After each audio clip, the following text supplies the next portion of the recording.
अस्सलामुअलैकुम जी।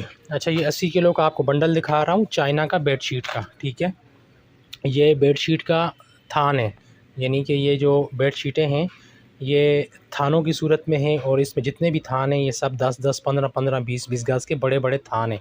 ठीक है, ये बेडशीट का कपड़ा है, बेडशीट का स्टफ़ है और इसका जो क्या बोलते हैं उसको, जो इसका अर्ज़ जो होता है वो भी बड़ा है, बड़े अर्ज़ वाला ये थान है। ठीक है, बेडशीट का कपड़ा ये बड़े बड़े थान हैं, ये छोटी कटी हुई बेडशीट नहीं होती।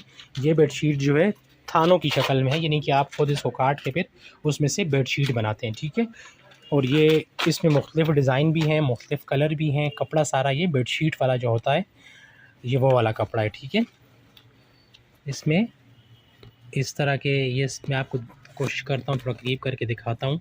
ठीक है, इस तरह के इसमें मतलब बड़े अच्छे और सोबर किस्म के डिज़ाइन होते हैं। ठीक है, ये 80 किलो का बंडल है, ओरिजिनल चाइना इंपोर्ट है और इसके अंदर जितने भी ये थान हैं सब 10, 15, 20 गज़ के इसके अंदर ये थान है।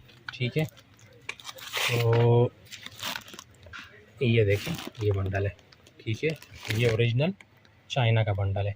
ठीक है, जिस किसी को चाहिए मेरे व्हाट्सएप नंबर पे रब्ता करें। पेमेंट एडवांस होती है, बिल्टी all over the Pakistan available है और अच्छा और फ़ायदे वाला माल है।